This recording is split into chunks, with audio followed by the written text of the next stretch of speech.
Hi guys, welcome back to History Help You. We're going to be looking at sort of the difference in leadership um, for the Union and the Confederacy. So looking at sort of Lincoln's sort of cabinet, um, he's quite famous for appointing a lot of political rivals to his cabinet, but they're rivals in the sense that they have opposite sort of ideas, but they're still on the side of the Union and quite skilled at their job. So someone like William Seward, Frederick Douglass, people like that. He felt that winning the war was more important than kind of adhering to party lines. So it wasn't just full of Republicans. It was full of the Unionist Party and also like other minor parties. Um, and yeah, he wanted to sort of adapt his strategy.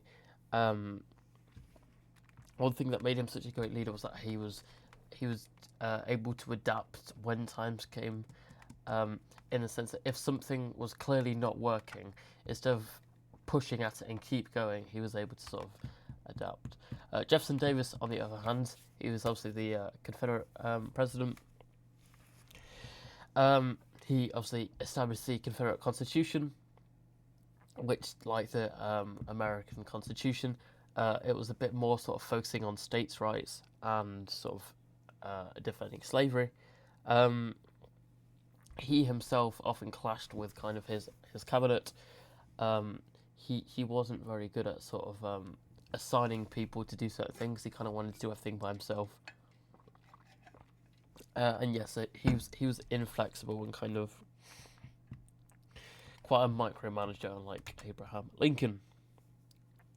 So yeah, obviously the cabinet management, the central authority, um, like I mentioned in the last video, talking about the Confederate States were kind of one of the big things was that they were built upon the idea of states' rights and states would have independence, and so you couldn't really have any central federal power because each state was so independent, and so it was quite hard for Jefferson Davis to kind of do anything for sort of um, all the states. And obviously public relations. Lincoln was quite a good people person, I guess you could say, in sort of um, giving the public what they wanted to hear. Davis was a bit kind of more brutal, I guess you could say, because he struggled to maintain morale. Another big sort of issue at the time was the involvement of any sort of European powers. So the primary diplomatic goal of the Union was to prevent Britain and France, who were kind of your main two in Europe at the time, from recognising the Confederacy as a sort of sovereign nation. Because this would then legitimise the South's claim and then also allow for trade between them. Obviously, if you've got the support of Britain, who is kind of your main power at the time, it's kind of looking like game over for the Union. And so your kind of guy who was in charge of this, kind of negotiating this, that was William Seward, the Union Abraham Lincoln's Secretary of State. But yeah, it was eventually done so that Britain was not involved, even though they were quite tempted to. But one of the sort of reasons they didn't get involved was the fact that a lot of people now were kind of against the idea of slavery. You had the Slavery Abolition Act that had been passed into Britain in 1807, I think it was. So obviously the fact that if they're then recognising a state that relies quite heavily on slavery, it doesn't look very good for them. You then have the Trent Affair, which was quite sort of significant. This was again the whole thing with the British. The Union stopped the British mail ship, the Trent, and there were two Confederate envoys above. They removed them, and then Britain got a bit angry, threatened war. Um, Lincoln sort of did them what they asked, and hoped to sort of diffuse any sort of British intervention. That would have been bloody disgraceful for the Union. Oh, there we go.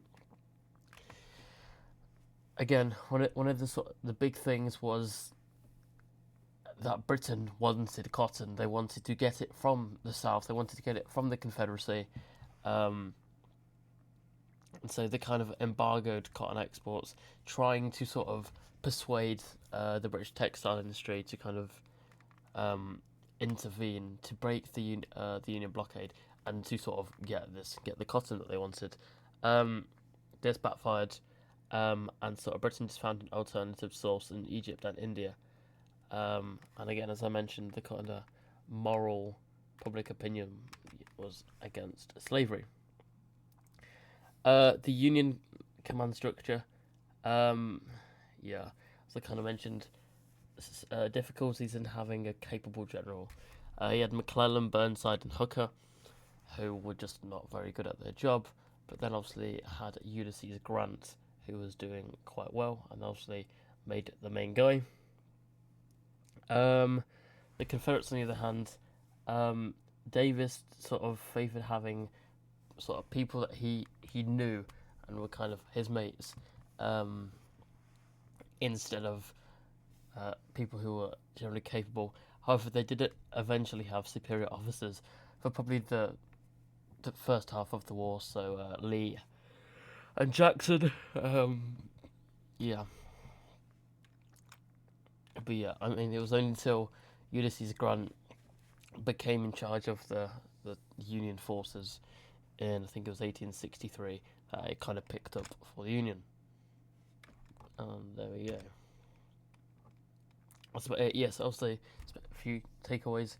Lincoln's leadership, Davis's leadership, the kind of attempt to sort of keep Britain out of the war.